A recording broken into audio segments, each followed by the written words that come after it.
Okay. There are many of us that are talking about that this moon tonight will show us who is part of our tribe and who isn't. Okay. So over the next fortnight, who is it? Do these people belong in your life? Do you still connect with them? Is it based on nostalgia? What is it? Think about that. Think about guilt as well. Think about people that are around you where the element of guilt is there now. I believe that guilt is the furthest we can get away from God. It is an emotion that we cannot learn anything from. It eats us up inside. In Tibet, they don't even have a word for guilt. They tend to use regret. So look at relationships where either somebody is making you feel guilty, where you do feel guilty, because if you do feel guilty, there will be some element of emotional manipulation there. Okay, if you're feeling guilty for doing something, there's some element where you're not free to be you. So we've all done things that we wish we could turn the clock back, but once we own them, once we recognize them, once we understand why we've done them, then we can let them go. We harbor this guilt and hold on to this guilt, it's only eating us away. So, and especially people that are making us feel guilty as well, that is not coming from a place of love. That is coming from a place of control and trying to overpower energetically. So they're saying, look at friendship groups, look at stuff like this, look at what needs to be transformed, because I feel this Leo moon, it's almost like it's going to open that. It's going to open our eyes. It's going to open our eyes to what can be, and it's going to open our eyes to what is. So it's almost like I feel when we start to tap into our heart there, and we turn the mind off, we're going to be able to see through the eyes of our heart. Okay. It's a strange one, this one.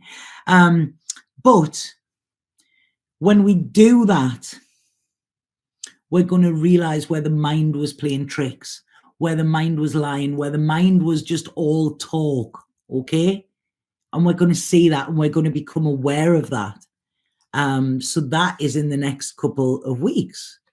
What they're saying as well is, can we please be creative? Can we be creative with our life? Can we be creative in a way? Can we do something that we don't normally do? Can we, even if this is buying like a color by numbers book, something where we take the time to actually be with color, and just, even if we set ourselves an alarm for maybe 30 minutes this week to just try and create something, color something in, make something, draw a picture, paint, if you musicians, make some music, do something creative, and they're saying that this energy is going to, if we do something creative, this is going to intensify the energy that is there and allow it to work more in our favor. It's almost like this creation is going to build, and it is going to help with our manifestations, or help with us knowing what it is we want, being able to create that life we want. And they're saying, please be playful with this. This is not something to be serious about, that's not serious about. We don't have to fight to make art, we just make art, we open our heart, and it's there. And even if you like, I can't do that because I'm by myself and I haven't got that, do it alone. Okay, or sign up for a thing at a library, a group or something like that. If you're feeling alone, paint it. What does alone feel like to you? Is it alone or is it lonely? There's a big difference with that. So many people in society have told us that being alone equals lonely. No, it doesn't. Sometimes it's like there's nothing better than being alone. Nothing better than like, wow, this is it. This is quiet. I can do what I want. So have a look at where you are looking at, if you're feeling alone, are you alone? Are you lonely? Because I feel, when we're lonely, it's because we're not tapping into that place inside of us that is connected to something higher. So spirit is with us at all times. But if we're not connecting to them, that is why we feel disconnected. We feel disconnected in ourselves. And we sit and we look and we go, oh, I wish there was something that I could connect to. And it's like, well, connect to yourself, connect to your heart. And then you get like a fast track, you get like a VIP phone line, to your intuition and to spirit. But a lot of us don't realize that we have the freedom to do this, they're saying. We're stuck in cages, but the door's wide open and we're still there. And I know I've mentioned this before, but this is very much what's coming in. Have you ever seen it where I think it's places like India and Thailand, and they get an elephant, a baby elephant, and they put a short chain on its ankle. They tie it to a chair, and the elephant can only walk around the chair like that. They do it for maybe a year, 2 year, whatever. And then they take the chain off and the elephant doesn't move. The elephant still continues on that circle. And this is how they're saying that we are. We're comparing our lives to other people. We can't do that. They aren't us. So if you're looking at Sarah Blogs down the road, whose Instagram is amazing and she lives this wonderful life, and you're sitting there thinking that yours is shit, don't compare. You don't know what is going on in her life. She's showing you what she wants to show. In the same way, Joe blogs, just Joe and Sarah blogs, them two down the street, is it as happy as what they're saying it is? Because I know there will be people there, and every single one of you watching this now, there will be people I've worked with, people I've met within my life, and I'm saying this to myself as well, that if you showed them your life and your troubles, God, that would be their dream. That would be their dream. So just know that your life might not be how you want it to be now, but you can make it that.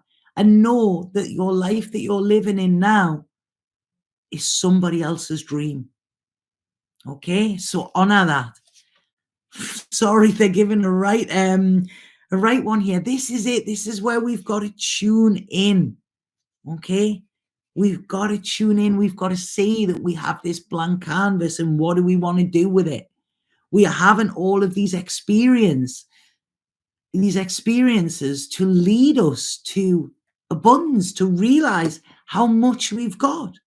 But in the old story wants to say that we're suppressed and we're suffering, and and everything is bad. But we're bigger than that. We know more than that now. We've evolved too much to actually believe that. And this is where we tap into our true power. This is where we tap into source, spirit, universe, whatever. It doesn't want you to compromise. It doesn't want you to sacrifice your life. It wants you to go on the adventure that it's got planned for you. It's saying the bus is coming. It's like that turn on, tune in, drop out. Is it let go. Let go and see what happens, because when you let go, you let God. And if you're sitting there wanting harmony and wanting to wake up every morning, feeling alive and thriving, then you've got to let that in. You've got to let go of something, because when you're clinging on that tightly like that, you can't actually catch the blessings that are coming for us. You're turning off that guidance. It's like being lost and turning off your GPS. It's not going to work. This Leo moon is about us. What do we want to do? Where do we want to go? What is our vision when we know that we can look up rather than look behind? What would you want to do? Who would you want to share it with? What type of people do you want in your life? Start to dream it.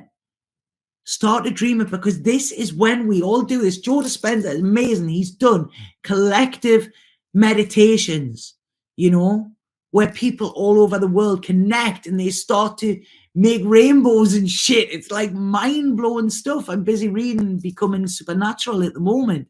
It's a fantastic book, and this is it. There is a world full of magic and creativity and energy that isn't even tapped into there. Because when we're sitting and we're trying to control the outcome, we don't let it in. One of the things I heard the other day, somebody said it and I loved it. He said, God can only visit you when you're not in. Okay? So that's it. When we're in the mind, nothing else can get in. Nobody else can get in. No new thoughts, no new vision. So if we open the mind and open the heart, we are just there and ready to receive whatever. At the moment, we're all making projections. Think about what it is you dream about and then ask yourself why you're not there. What excuses that you come up with? Think about it. What are you holding on to? What are you stopping yourself from doing? Because you know what? If it was easy, days easy, but we need to take that risk. That is where the bravery comes in. Like they said in the beginning, the bravery is where we're rewarded. But we will never get that success, or we will never get to taste it if we don't try. That is the first way we're going to fail. So this is saying we need to have ultimate trust. We're exhausted, we're tired. It's like this, the lion sleeps tonight kind of thing. So what we need to do is turn off all of these noises, these other people's opinions, these, what the TV's telling us to do, what the government's telling us to do, all of this shit. Everybody's got an opinion. And let our soul speak to us. Because our soul knows, our heart knows. They're asking me now to put your hand on your heart. Okay, sorry, it's a little bit of an interactive one. They're asking you to put your hand on your heart and to put your hand on your head. Okay, so one hand on your heart and one hand on your head. And they're asking you to ask your head what it's got to say to you. Okay, think about it. What has your mind got to say to you? Just one sentence, one word possibly. What does it say? Notice how it feels. Notice what it's like in there. Try and get the energy of that word. And now take your hand down and drop into your heart. How is your heart? How is it feeling? Ask it what it's got to say to you. Like I say, it could be a word, it could be a sentence, but it will have something to say. And notice how it feels. Now, I don't know what was said there with any of you, but let me know in the comments if something happened. What did it feel like? What was the difference between the two? With mine, I felt it a lot softer in my heart. I felt myself like, it's like, right, okay, I can allow something else to make the decisions. It's almost like a relief. When we're in the mind, we're constantly thinking. It's overdrive. So let me know, did anybody feel that? Did they feel the difference with the two energies? Did anybody get nothing? Were they receptive? Yeah, let go of overthinking and just love. That's exactly it, Lisa. The overthinking and just love. Love is what we do best. If you think, we weren't taught to love. As a child, we're born knowing how to love. You look at children and how easily they express their love. How easily people express love to children. It's there. And then what happens is society fucks up our idea of what it is. And then we think we need another in order to feel that. And we start to look for that other. I'm reading a great book at the minute called In Search of the Magical Other, which is a Jungian perspective on relationships. And it's how we're always searching for this thing that we never really had. We're searching and we're searching, and we meet somebody and we go, oh, right, okay, I'm in love with them. But what we're really saying is, I feel good when I'm around them. I like the way I feel when I'm around that person. But we give all our power away to that person and say, I fell in love with them. And the thing is, when we fall in love, we stumble. We become less than. Think of anybody, we don't want to fall. We watch our steps so we don't fall, but we'll easily say that we fell in love. In love, we rise. And we rise because we become a better person. And that's nothing to do with the other person. They might be a catalyst in that. But when we say it's because of them, we give them all of our power. And then if they leave, we're left powerless. And we don't believe in love and we shut our heart down. So how about we just think, I really like being with this person? I like how I feel. I like this feeling of being in love. It's in love every day. When I'm sitting here doing this video, I am in love. I'm not romantically in love with every single one of you, but I'm in love. When I connect on here, I didn't want to do it tonight. I was ready to watch a movie and chill out. And then Spirit said I had to. And now I'm here and I'm in love. I'm feeling it. I hope you are feeling it too. And that's as simple as it is. We can be in love at any time. And even if we're going through a hard time, okay, we can love ourselves. We don't give ourselves a bad time. We can love ourselves. If we need to cry, we can cry. We don't say, don't be stupid. Why are you feeling like this? You're such an idiot. Da, da, da, all this negative talk. It's like, okay, I'm sorry you're feeling sad. Let's sit together. Sit with yourself if you're feeling sad and allow it. Sadness is normal. Sadness is an emotion, and we're here to experience all of these emotions. This is what we're here to do. But we can only experience them when we open our heart. In pain because we're not in love. Think in this moment, what can you do? Just in this moment, think of something. Think of a time when you truly fell in love. It doesn't have to be with a romantic partner. It can be with anything. Think of that time. Think of that moment when you were just beaming. You were so full of love. Okay? There might be some tears released here because it might be something that you haven't felt for a long time. But even if you have to shut your eyes, go back to it. Go back to that place when you felt it. Try and hear